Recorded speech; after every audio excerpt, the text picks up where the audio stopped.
దీంట్లో మీరు భయపడుతున్నది ఏంటంటే అతనితో మాట్లాడితే ఇంటికెళ్ళినాక మళ్ళీ కొడతాడేమోనండి అని. సో ఒకవేళ మీకు అట్లా డౌట్ ఉంటే అతను ఎట్లా రియాక్ట్ అవుతాడనేది, ఒకవేళ ఇంటికెళ్ళినాక కొడితే ఖచ్చితంగా మాకు ఇన్ఫార్మ్ చేయండి. మా టీం వాళ్ళు మీకు ఇమీడియట్గా లీగల్ ప్రొసీడింగ్స్లో సపోర్ట్ చేయడానికి, కంప్లైంట్ ఇవ్వడానికి అందుబాటులో ఉంటాం. 2, ఒకవేళ అతను మీరేం చేసుకుంటారో చేసుకోండి అంటే, మీరు ఆ ఇంట్లో ఉంటారా ఉండరా అనేది మీ ఇష్టం అమ్మ.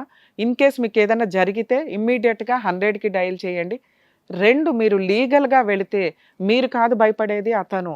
ఖచ్చితంగా ఆ జాబ్ సస్పెండ్ చేయడానికి ముందు మీకు 2-3 కౌన్సిలింగ్స్ ఉంటాయి. ఆ కౌన్సిలింగ్స్లో అతను ఖచ్చితంగా సెటిల్ చేసుకుంటాడు. అది నీ కాళ్ళు పట్టుకుని బతులాడుకుని ఇంకో ఛాన్స్ ఇమ్మంటాడా, లేదా ఫుల్ అండ్ ఫైనల్ సెటిల్మెంట్కి యాక్సెప్ట్ చేస్తాడా? ఫుల్ అండ్ ఫైనల్ సెటిల్మెంట్కి యాక్సెప్ట్ చేస్తే మీరు ఎంఓయూ రాసుకోండి. లీగల్గా ఒక అడ్వకేట్ ద్వారా మ్యూచువల్ డైవర్స్ వేసుకోవచ్చు. అందులో సెటిల్మెంట్ ఏంటి అంటే ఆ ప్రాపర్టీ ఏమన్నా పూర్తిగా లోన్ క్లియర్ చేసి ఇస్తాడా ఏంటనేది ఒకసారి చూడండి. లేదండి లీగల్గానే ప్రొసీడ్ అవ్వండి, ఏం చేసుకుంటారో చేసుకోండి అంటే మీరు ఇంకా ఇంట్లో ఉండొద్దు. ఎందుకంటే అది డేంజర్. ఏ నైట్కి ఏం చేస్తాడో ఏమో తెలీదు అతనుకున్న కోపానికి. సో అతను లీగల్గా ప్రొసీడ్ అవ్వడానికి ముందు మీరు గౌరవంగానే ఇల్లు వెకేట్ చేయండి. మీకు ఎక్కడైతే ఫెసిలిటీ ప్రాపర్గా అనిపిస్తుందో అక్కడ ఉండండి. మీరు పోలీస్ స్టేషన్ గుమ్మం ఎక్కి అతని మీద కంప్లైంట్ ఇస్తే నీ ప్రాబ్లం ఇమ్మీడియట్గా సాల్వ్ అవుతుంది. అవ్వకపోతే మా సపోర్ట్ మీకు లీగల్గా ఉంటుంది. కేసులు వేసుకోవడం అంటారా, నాకు తెలిసి మీ కేసులో అంత కేసులు అవసరంలా. ఎందుకంటే మీరు పోలీస్ స్టేషన్లో కంప్లైంట్ ఇచ్చినప్పుడే అతనికి వేరే ఆప్షనే ఉండదు. జాబ్ కావాలి అంటే నీతో 2 సెటిల్మెంట్లు చేసుకోవాలి. ఒకటి కలిసి కాపురం చేయటమా, బతువులాడుకొని, అప్పుడు కూడా నువ్వు కండిషన్సే పెడతావు. నువ్వు హ్యాపీగా ఉండడానికి ఏవో కావాలిగా. మెడికల్ టెస్ట్లకే వెళ్తారా, లేకపోతే ప్రాపర్టీ క్లియర్ చేసి ఇస్తాడా, లేదంటే అక్రమ సంబంధాలన్నీ కంట్రోల్ చేసుకుంటాననే హామీ ఇస్తాడా? ఇంకొక ఛాన్స్ ఇచ్చే ఉద్దేశం ఉంటే నువ్వు ఇద్దు. కానీ ఇన్ కేస్ ఇచ్చే ఉద్దేశం లేదు, అరే బాయ్ నాకు సెటిల్మెంటే చేయి, నాకు అవసరం లేదు అంటే ఖచ్చితంగా అతను ఆ స్టెప్ వెతుక్కోవాల్సిందే. ఎందుకంటే నువ్వు లీగల్గా వెళ్తే జాబే పోతుంది అక్కడ. అర్థమవుతుందా? సో మీరు టెన్షన్ పడకండి. మేము ఒకసారి ట్రై చేస్తాం ఫోన్లో. ఇన్ కేస్ మేము ఫోన్ మాట్లాడడం వల్ల ఇంటికి వెళ్ళినా మీకు ఏమైనా ఇబ్బంది అవుతుంది అంటే కనుక ఖచ్చితంగా ఆ సపోర్ట్కి కూడా ఉంటాం. ఎందుకంటే ఇప్పుడు ఫోన్ మాట్లాడుతున్నాము అంటేనే నీ ప్రాబ్లమ్ సాల్వ్ చేయడానికి. ఇన్ కేస్ ఇంటికి వెళ్ళినాక ఏదైనా జరిగితే ఇమీడియట్గా మీరు హౌస్ వెకేట్ చేయండి, మీ పని మీరు చూసుకోండి, మేము లీగల్గా కంప్లైంట్ ఫైల్ చేయడానికి వెళ్దురు. కానీ ఇంకా నీకు ఈ రోజుతో ప్రాబ్లం క్లియర్ అవుతుంది. ఓకేనా? మాట్లాడమంటారా? ఓకేనా? ఇంకొక చిన్న మాట మేడం, నాది ఇమాజినేషన్ అసలు కాదు మేడం. ఓకేనా? నువ్వు అంత బాధపడదు. చాలా టార్చర్ పెట్టాడు మేడం. నేను ప్రెగ్నెన్సీ కోసం ట్రై చేసి అతని దగ్గరికి వెళ్తే నాకు కొత్త దొరికిందని ఓపెన్ గా కూడా చెప్పాడు మేడం. వాటి వల్లే మీరు ఇట్లా ట్రిగర్ అయిపోయారమ్మా అంటున్నా. అట్లా రెచ్చగొట్టి మాట్లాడడం వల్లే మీరు అట్లా ట్రిగర్ అయ్యారు. మీరు మాట్లాడుతున్నది ఎట్లా అంటే జాబ్ మానేసావు, లైఫ్ స్పాయిల్ చేసుకున్నావు, ఏం థింక్ చేస్తున్నావు, ఏం చేస్తున్నావు నీకు అర్థం కావట్లా.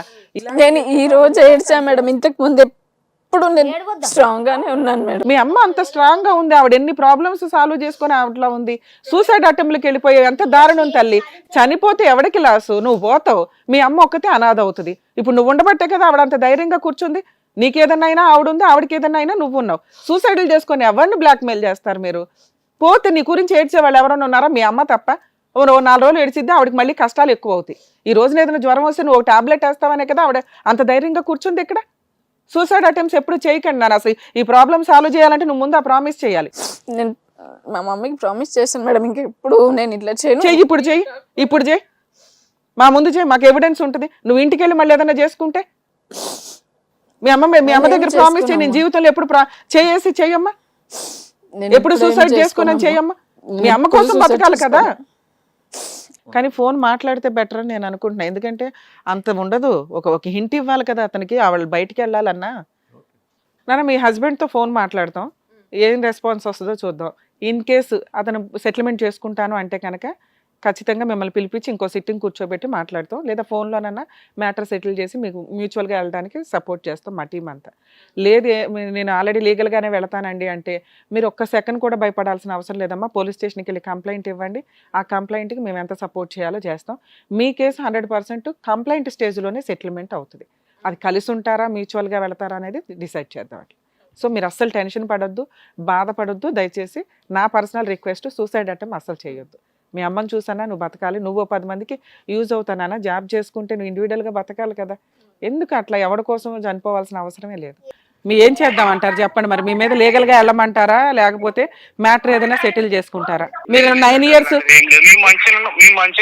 ఒక్క నిమిషం 9 ఇయర్స్ లవ్, 4-5 ఇయర్స్ 2018-19 లో మ్యారేజ్, ప్రెగ్నెన్సీ, పిల్లల కోసం మీరు హాస్పిటల్కి వెళ్ళారు. ఒక 2 ఇయర్స్ నుంచి ఏదో వానర్ పైన ఎవరో వానర్ అమ్మాయి తోటి మీకు అక్రమ సంబంధాలు ఉన్న ఎవిడెన్సులు చూపించింది ఆ అమ్మాయి.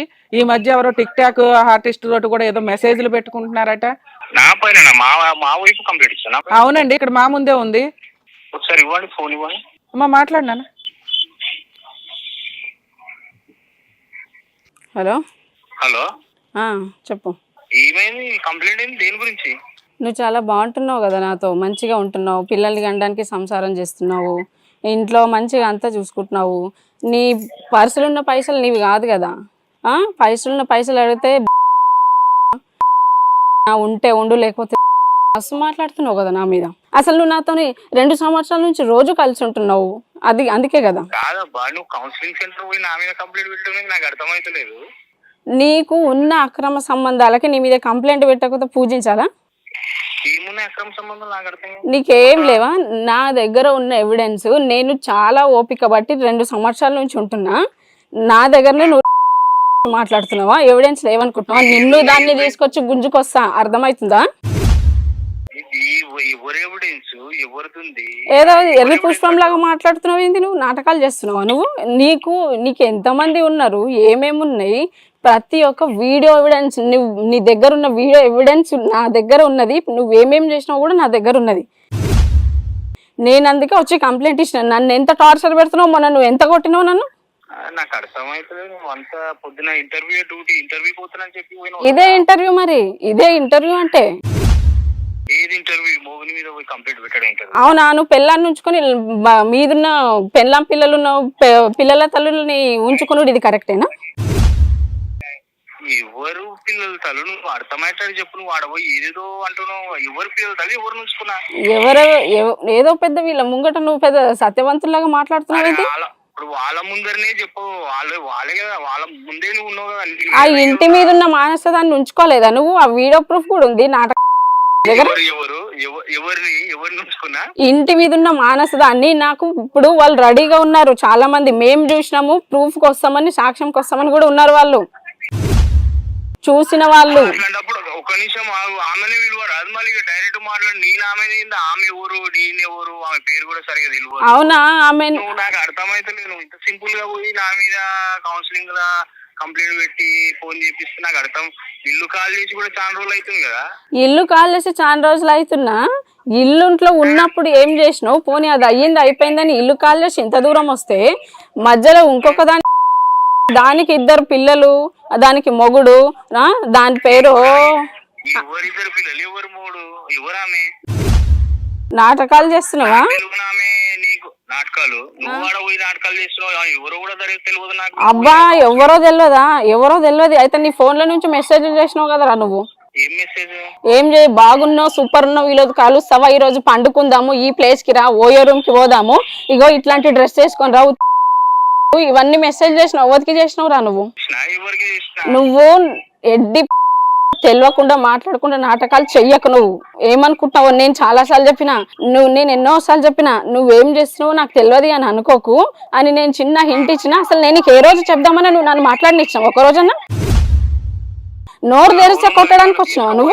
ఒక్క నిమిషం ఆగు. నన్ను కూడా తీసుకోబోతుండే ఆడికి. వీడైతే కౌన్సిలింగ్ పోయినావు అక్కడికి, నన్ను కూడా తీసుకో. నేను కూడా వస్తున్నా. ఒక్క రోజన్నా మాట్లాడనిచ్చినవా? కనీసం నువ్వు ఫోన్ చూస్తుంటే, నీ పక్కన కూర్చుంటే ఫోన్ స్విచ్ ఆఫ్ చేసుకొని వెళ్ళిపోతావు. నీకేం చెప్పాలి అసలు? నాకు మాట్లాడి నీకు ఛాన్స్ ఇస్తున్నావా? అసలు నువ్వు ఏమంటున్నావు? ఇవన్నీ చెయ్యాలి అన్నట్టు నాకు అర్థం. అంటే నేను గమ్మున కూర్చుంటున్నా, నాకు తెలియకుండా ఇన్ని చేస్తున్నా కూడా ఇది పట్టుకుంటలేదు, తెలుస్తలేదు, ఉత్తమాయికరాలు ఏమన్నంటే ఏడ్చుకుంటా కూర్చుంటది అని నాకు తెలియకుండా ఎక్స్ట్రా చేసినంత మాత్రం నాకు తెలియదు అనుకుంటున్నావా? నాకు తెలియకుండా పోయినావు, ఏదో కంప్లీట్ అంటున్నావు, కౌన్సిలింగ్ అంటున్నావు, ఎవరితో ఫోన్ చేపిస్తున్నావు. ఇదైతే నాకు ఏం అర్థం కాలే. ఒక్క నిమిషం, అడ్వకేట్ మేడం మాట్లాడతారు. అడ్వకేట్ మేడం మాట్లాడతారు నీతో. మీరు అంత టెన్షన్ పడే వ్యవహారం కాదు. అలాగే అతను ఇంటికి వెళ్తే ఇప్పుడు కొడతాడు తిడతాడు, మాకు చాలా భయంగా ఉంది. అతనికి కౌన్సిలింగ్ అన్నా ఇచ్చి నాకు మ్యాటర్ సెటిల్మెంట్ అన్నా చేయండి, లేదా అతను అసలు ఏమంటాడో ఒక ప్రపోజల్ తీసుకొని రండి అంటుంది. మీరేమనుకుంటున్నారు? మేడం మేము మంచిగానే ఉన్నాము. ఆమె ఏం నాకు షాక్ అవుతున్నా, షాక్ లోనే అసలు నా భార్య ఆడిపోయి నా మీద కంప్లైంట్ కౌన్సిలింగ్ సెంటర్ ఇచ్చిందంటే. నువ్వు కలిసి ఉంటావా వద్దనుకుంటున్నావా చెప్పమ్మా మీ ఆయనతో అన్నావు. మేము ఉన్నారు ఇప్పుడు ఒక్క నిమిషం. ఫిజికల్ రిలేషన్ 2 years నుంచి లేదు. 2 years నుంచి ఫిజికల్ రిలేషన్ లేదట. పిల్లల కోసం ట్రై చేస్తున్నాం, తిరిగిన హాస్పిటల్ లేదు. అది చెప్తుంది, హాస్పిటల్కి వెళ్తున్నావండి నా సొంత డబ్బులతోటే ఖర్చు పెట్టుకో. ఏమంటున్నాడు అంటే 10 మందికి చూపించడానికి రిపోర్ట్స్ ఉండాలి, నీకు పుట్టారు కాబట్టి వదిలించుకోవడానికి ఒక ప్రూఫ్ ఉండాలి కాబట్టి హాస్పిటల్లో చూపిస్తున్నా. మీకు తెలుసు ఈ కేసులు ఫైల్ చేస్తే ఎలా ఉంటది ఏంటి అని. ఒకటి, మేము అమ్మాయిని అయితే కూల్ గానే పంపిస్తున్నాం ఇంటికి. మీరు అమ్మాయిని కొట్టకుండా తిట్టకుండా ప్రాబ్లం ఏదైనా సాల్వ్ చేసుకునే ఉద్దేశం ఉంటే సాల్వ్ చేసుకోండి. లేదు అమ్మాయి లీగల్ గా వెళ్తాను అంటే మేము మా టీం తరపున సపోర్ట్ చేస్తామండి అన్నాం. మీకు ఒక ఇంటిమేషన్ ఇవ్వాలి కాబట్టి మీరు లీగల్ గా వెళ్ళరు అని మేము అనుకుంటున్నాం యాక్చువల్ గా. ఎందుకంటే మీ ఇద్దరిది లవ్ మ్యారేజ్. ఇంటికి వచ్చినాక దయచేసి ఆవిడని అయితే కొట్టడం తిట్టడం చేయకండి. ఏదన్నా చేస్తే మాత్రం మేమంతా మళ్ళీ రావాల్సి ఉంటుంది అనవసరంగా. ఇక్కడ చూడండి, బ్లడ్ కారిపోయి ఎంత కొడతాడు వీడు. బ్లడ్ కారిపోయేదాకా కొడతావట, ఏదో చూపిస్తుంది ఆ పిల్ల. ఏం బ్లడ్ ఆమె ఏం చేస్తుంది ఒకసారి అడగండి. ఇంట్లో ఇంట్లో ఏం చేస్తుంది? నా మీద ఎలిగేషన్స్ చూడండి, వినండి మేడం. ఆమె ఏం చేస్తుంది అడగండి. నేనే షాక్ లో ఉన్నా, అసలు ఏం తప్పు చేయలేదా మేడం? అవునమ్మా, మరి ఇప్పుడు అమ్మాయి లీగల్ గా వెళ్ళమని చెప్పనా? అడదాము, నేను ఏం చేయలేదు కదా. ఏం చేయలేదు నువ్వంటే అట్లా? మీ ఆవిడ ఆల్రెడీ ఎలిగేషన్స్ ఫైల్ చేస్తుంది కదా. ఇప్పుడు ఆమె వచ్చేదో చెప్పిందని ఆమె మాటలు వినేసి నాకు వినట్లా. మేము వినండి, ఆ అమ్మాయి మాటలు వినలా. ఇప్పుడు ఆ అమ్మాయికి మేము ఏం చెప్తున్నాం, అమ్మ నువ్వు లీగల్ గా వెళ్ళటానికి ఈ ఆప్షన్ ఉంది మేడం, మీరు ఒకసారి మాట్లాడండి, మ్యాటర్ సెటిల్మెంట్ అవుతుందేమో అని అడిగింది. మేము మాట్లాడుతున్నాం. నేను కూడా మీ దగ్గరకు వచ్చి ఇట్లా సతాయిస్తూ నా భార్య కంప్లైంట్ ఇస్తే మీరు లీగల్ గా వెళ్ళిపోదాము అని అంటారా? ఇద్దరిని పిలిచి మాట్లాడి ఇట్లా కదా. సరే మీరు వస్తారా, మాట్లాడతాం. మీరు వస్తారా ఇప్పుడు మాట్లాడతాం. ఇక్కడ మీ మీద ఆవిడ ఏదో వర్షన్ చెప్పింది, అదన్నీ మేము ఆవిడకి ఇవ్వాల్సింది ఇచ్చాం. ఆవిడ దగ్గర కొన్ని ఎవిడెన్స్లు ఉన్నాయి. లేదు మేడం, నేనేమంటున్నా అంటే నాది ఒకసారి మేము ఉండే ప్లేస్ కు వీలైతే ఎవరన్నా రండి. అవునా? అవును సార్, ఒక్క నిమిషం. మీరు ప్రాబ్లం సాల్వ్ చేసుకోవడానికి చూడండి, ఆ అమ్మాయిని కొట్టొద్దు అనేదే మా స్టేజ్ నుంచి మేము అడుగుతున్న రిక్వెస్ట్. ఇన్ కేస్ అలా న్యూసెన్స్ జరిగితే లీగల్ గా వెళ్తుందండి, అనవసరంగా వద్దు. మీరు ఆ అమ్మాయి సాల్వ్ చేసుకుంటారా లేకపోతే ఏంటి అని అడగడానికి ఫోన్ చేసాం. మేడం నాకు వద్దని చెప్పడానికి నేను చెప్తున్నా మేడం. లో వచ్చి ఇక్కడ ఆ పిల్ల ఏడుస్తుంది అయ్యా. అరే మేడం, ఆమె వర్షం వినకండి మేడం, ఆమె ఏం చేసి. అరే నువ్వు అసలు ఒక మాట అనవెందుకని, అమ్మాయిని నేనేం అననండి, మేము ఇంటి దగ్గర చూసుకుంటామా. అదే డ్రామా మేడం, పెద్ద మనుషుల మధ్య కూడా ఇదే చెప్పిండు. సరే ఏమల్లా, ఏదన్నా మా దాకా వచ్చిందంటే ఏదో ఎలిగేషన్ ఉన్నట్లే కదా. మీరు లేదు మేడం మేము ఇంటికి వచ్చినాక మాట్లాడతామండి అనవెందుకని. లేదు మేడం, అట్లా అంటలేదు. నేను ఏం అనలేదు కూడా, ఇప్పుడు కూడా ఏం అంటలేను. అనట్లేదు, ఏం మాట్లాడలేదు చెప్పండి. నేను కాదమ్మా, మీకు ఒక ఆప్షన్ ఇస్తున్నా. ఆ అమ్మాయి కష్టమని మా దగ్గరకు వచ్చింది, మీరు సాల్వ్ చేసుకుంటారా లేదా అంటున్నా. ఆప్షనా మేడం? అరే ఏమనాలి, దాన్ని ఏమనాలి చెప్పు. ఎంప్లాయ్ మేడం, నేను ఆప్షన్ ఏంది మేడం? నాకు లెవెల్ మేడం అది. లెవెల్ అది కాదమ్మా, ఇంటికి వచ్చినాక ప్రాబ్లం సాల్వ్ చేసుకుంటామమ్మా ఒక మాట అనరు.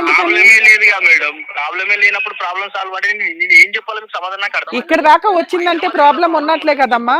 ఆవిడ ఇక్కడ దాకా వచ్చిందంటే ఆవిడ దృష్టిలో ప్రాబ్లం ఏం లేదు మేడం, మేమిద్దరం అన్యోన్యంగానే ఉన్నాము అంటే ఆయన చెప్తే అయిపోతుందా? బాధపడుతున్నదని నేను కదా. నా గురించి ఒకసారి వచ్చి అడగండి మేడం. నువ్వేమో ప్రాబ్లం అని ఇక్కడికి వచ్చావు, మీ ఆయన కనీసం సాల్వ్ చేసుకుంటామని అనట్లా. అన్నాడు మేడం, మీకు ఇంకా చాలా తెలియాలి. వాడు విశ్వరూపం ఉంది వాడి లోపల. ప్రాబ్లం అని వచ్చింది కదా, ఎవరు పోషిస్తున్నట్టు వాళ్ళ అమ్మని అడగొద్దా మరి? నేను సాడిస్తున్నా అయితే వాళ్ళ అమ్మని నా దగ్గరికి ఎందుకు పెట్టుకుంటా మేడం? అవునా, జీతం తీసుకుంటలేడా? నెలకి మా అమ్మ ఇచ్చే జీతం తీసుకుంటలేడా? ఇప్పుడు ఆ అమ్మాయి కష్టమని వచ్చింది మీ దగ్గరికి, ఒకళ్ళు కష్టమని వచ్చి ఒక్క నిమిషం వినండి.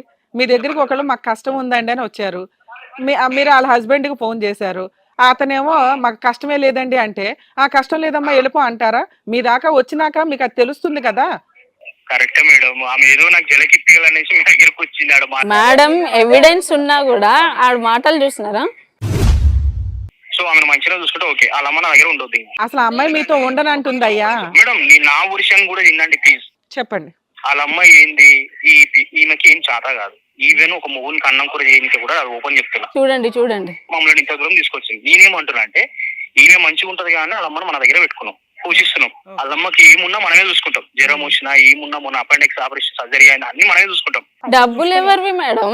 పెళ్లి అయింది కాబట్టి పిల్లలు నా దగ్గర ఉండి నేను పోషించుకుంటా. ఎట్లన్నా వాళ్ళమ్మ మన దగ్గర ఉండొద్దు. బ్లాక్ మెయిలింగ్ ఇంతకు ముందు వెళ్ళగొట్టారు కదా. నేను మంచిగా చూసుకోవాలంటే వాళ్ళమ్మ మన దగ్గర ఉండదు. ఎందుకంటే మేడం మీ దగ్గరకు వచ్చింది కాబట్టి చెప్తున్నా. సూపర్ అండి. ఇప్పుడు యాక్చువల్ గా అమ్మాయే మీతో ఉండని అంటుంది. ఉంటే మేము ఇద్దరిని పిలిచి కలిపి పంపించేవాళ్ళం. నాకు అబ్బాయి వద్దండి, నాకు ఏదైనా సెటిల్మెంట్ చేసి మ్యూచువల్ డైవర్స్ ఇప్పించాలి. సెటిల్మెంట్ మేడం, నేనే ఉద్యోగం మీద ఆధారపడి బతుకుతున్నా. నేనేం సెటిల్మెంట్ చేస్తాను? నాకు ఏమైనా కోట్లు వస్తుందా సెటిల్మెంట్ చేయని? మరి బయట ఇయనికి ఇవి నా పైసలు కదండి 10,000 ఎట్లా ఇస్తున్నాడు? చెప్తావా అమ్మ, మీరు ఇంటికి వెళ్ళి చూసుకోండి అని చెప్తాను. నీ ఇప్పుడే కాదు ఎప్పుడైనా ఆల్వేజ్ చెప్తా నేను. ఈమె గురించి కూడా మా ఫ్యామిలీలో తెలుసు, అందరూ తెలుసు. మొన్ననే ఊరికి వెళ్ళేసి వచ్చినాం, అంతా ఓకే. మా ఫ్యామిలీ వీళ్ళ ఫ్యామిలీ ఎవరైనా ఒకటే మాట అంటారు, వాళ్ళ అమ్మని మీ మధ్యలో వద్దని. మేడం నాకు వీడే వద్దు మేడం. మంచిగా ఉండాలంటే కాదయ్యా, అసలు అమ్మాయి నువ్వు వద్దంటుంటే వాళ్ళ అమ్మ వద్దండి మాకు అంటావేంటి? అమ్మాయి నాకు వద్దండి. నేను ఉంటే కదా మా అమ్మ ఉండాలి. ఎవరు అంటున్నారు నేను వద్దని? నువ్వే నాకు అవసరం లేదు. ఇప్పుడు మీకు ఆప్షన్ లేదు కదా వాళ్ళ అమ్మని పంపించేయండి అనేది. ఇప్పుడు అమ్మాయి నన్ను వదిలేయమంటారు, నాకు అర్థం కాదు మేడం. ఆ అమ్మాయి నాకు అతను వద్దండి అంటుంది, మీరు వద్దండి అని చెప్తుంది అమ్మాయి. మేడం ప్రాబ్లం అక్కడ ఉంది. ఆమె వద్దంటే నాకు అర్థమవుతుంది. ఆమె ఒక్క నిమిషం ఉండండి, సార్ మాట్లాడతారు. చెప్పండి సార్. నేను తమారెడ్డి భారద్వాజ్ మాట్లాడుతున్నా. ఇప్పుడు ఆ పిల్ల వచ్చి ఏదైనా రోజు కొడుతున్నావు గిడుతున్నావు అని చెప్తున్నదే మరి. సార్ సంసారం గురించి కొట్టడం తిట్టడం అంటే ఆమెకు ఒక్కటి సార్. ఏది రక్తాలు కారేదాకా మరి కొడతారా? లేదు సార్, ఒక్కటి అర్థం చేసుకుని వాళ్ళ అమ్మని ఈమెను పోషిస్తున్నా అంటే నేను ఏ రేంజ్ లో ఏం పోషించడం అండి, నేను జాబ్ చేసినాక. సార్ ఎవరు ఉద్యోగం చేస్తలేరు. సరే ఇప్పుడు వద్దంటుంది, ఏమంటాడు అడగండి. అమ్మాయి వద్దంటుంది. వాళ్ళ అమ్మాయి ఏదో ఉద్యోగం చేసినా గానీ వాళ్ళ అమ్మదే ఉంటది. వాళ్ళ అమ్మదాళ్ళకుంటే ఇక నువ్వు పోషించేది ఏంటి? వాళ్ళ అమ్మదాళ్ళకుంటే నేను అదే అంటున్నా సార్, సపరేట్ ఉన్నామని వాళ్ళ అమ్మను. నాకు అసలు నేను షాక్ అవుతున్నా ఫస్ట్ టైం. నా మీద అసలు అమ్మాయి వద్దంటుంది, ఏం చెప్తాను? మంచిగా ఉంటాం, ఈ రోజు గొడవ లేదు. ఇప్పుడు ఏ గొడవ లేదంటున్నావు కదా, ఇప్పుడు మంచిగా చూసుకుంటా. మరి ఇప్పుడు పోతే కొట్టుడు గిట్టు ఉండదా ఇంటికి వస్తే? ఇప్పుడు లేదు సార్, నాకు అర్థమైతలేదు. ఆమె చెప్తుంది కదబ్బా, రక్తం వచ్చేటట్టు కొట్టిన కాలు మీద దెబ్బ కూడా చూపిస్తుంది, రక్తం వచ్చి ఉంది మొత్తం కాలు మీద. మన బండి మించాలి కింద పడ్డది వాళ్ళమ్మ, అవి కూడా చూపిస్తారు. అమ్మ కాదు, కొత్త బండి కొన్నారు, బండి డ్రైవింగ్ రాక ఇద్దరు అడ్డేస్తున్నారు. నేను లేనప్పుడు నడిపించారు, నేను వద్దని చెప్పిన తర్వాత కింద పడ్డ దెబ్బలు కూడా చూపిస్తే ఇదంతా నాకు విచిత్రం అనిపిస్తుంది. ఈ రోజు బండి నుంచి కింద పడ్డానంట నేను. ఇలా నా కౌన్సిలింగ్ అవుతుంది. అదే మరి. సరే నువ్వు ఒకసారి ఈ మేడంతో కూడా మాట్లాడు, అమీర్పేట ఆఫీసు పోయి మాట్లాడు, మేడంతో మాట్లాడు. ఓకే శ్రీనివాస్ గారు చెప్పండి సార్, ఇంటికి వస్తుంది, మీరు సాల్వ్ చేసుకోండి ప్రాబ్లమ్. ఇన్ కేస్ అవ్వకపోతే మా టీం మీకు హెల్ప్ చేస్తారు, ఇద్దరికి హెల్ప్ చేస్తారు. అదే కొంచెం రిలాక్స్ అవ్వండి. తనతో మీరు ఫేస్ టు ఫేస్ మాట్లాడితే మీ ప్రాబ్లమ్ ఇంటి దగ్గరే సాల్వ్ అవుతుందేమో అని మా ఉద్దేశం. ఇన్ కేస్ మా టీం సపోర్ట్ ఏదైనా కావాలన్నా ఈ నెంబర్కి కాల్ చేయండి, మేము ఇద్దరికి హెల్ప్ చేస్తాం. నానా, అతను అంత అడ్డంగా మాట్లాడుతున్నప్పుడు ఈ ప్రాసెస్ సెటిల్మెంట్ అవ్వకపోతే ఇన్ఫార్మ్ చేయండి, మా వాళ్ళు వచ్చి మీకు హెల్ప్ చేస్తారు. ఇందాక అన్నాం చూసారా, కొట్టాడు. ఇక్కడ మేమిద్దరం ఏంటనేది తెలిసింది. కొట్టడం అనేది ఉండదు. ఇంటికి వెళ్ళిన తర్వాత కాస్త న్యూసెన్స్ ఉంటుంది, ఎందుకు వెళ్ళారు నాకు చెప్పకుండా అని. మీరు ఉంటారా ఇంట్లో, వెళ్ళిపోతారా, వెళ్ళండి. ప్రాబ్లం సాల్వ్ అవుతుందా, సాల్వ్ చేసుకోండి. నాకు తెలిసి 100% ప్రాబ్లం సాల్వే చేసుకుంటాడు. నిన్ను బతులాడుకుంటాడు, ఏదో ఒకటి. చేసుకోలేదా మీరు ఇప్పుడు ఇల్లు వెకేట్ చేయాలన్నారు కదా, ఇప్పుడు ఆప్షన్ దొరికింది, వంక దొరికింది మీకు. ఇల్లు వెకేట్ చేయండి, ఇండివిడువల్గా ఉండండి, లీగల్గా సపోర్ట్గా అడగండి, మేము చేస్తాం. నాకు ఇప్పుడు లీగలే కావాలి మేడం. ఇప్పుడే కాదు, అతనికి ఒక ఆప్షన్ ఇవ్వాలి కదా. ఆప్షన్ కొన్ని రోజులు ఛాన్స్ ఇవ్వకుండా ఎట్లా? నీకు నచ్చితే ఉండు, లేకపోతే వెళ్ళిపో. కింద పడి కావాలని కంతల మీద కొట్టుడు, కొట్టుడు పడుకునేటప్పుడు. ఇది చూడండి మేడం, ఇది చూడండి. నిలబడే కాపురం కాదు, మీరు డిసైడ్ అయిపోయి విడిగా ఉండడానికే చూడు. కాంపెన్సేషన్ కోసం, ఆ హౌస్ హ్యాండ్ ఓవర్ చేసుకోవడం కోసం మీరు ఫైట్ చేద్దరు. కానీ అది అతను ఒప్పుకుని చేస్తాడా, లేకపోతే ఏం చేసుకుంటావో చేసుకో అంటే మీరు హ్యాపీగా ముందైతే బయటికి వెళ్ళి కొంతకాలం రిలాక్స్ అవుతూ లీగల్ ప్రొసీడింగ్ స్టార్ట్ చేయండి. పోలీస్ స్టేషన్కి వెళ్ళి మీరు కంప్లైంట్ ఇవ్వండి. వాళ్ళు తీసుకోను అన్న, యాక్షన్ తీసుకోకపోయినా మాకు ఇన్ఫార్మ్ చేయండి, మేము సపోర్ట్ చేస్తాం. జాగ్రత్తగా ఉండండి, సూసైడ్లు చేసుకోకండి, అది మంచిది కాదు. ఉండి సాధించాలి కానీ చచ్చిపోయి సాధిస్తారు. అదే సార్, అర్థమైంది నాకు. ఓకే. ఓకే.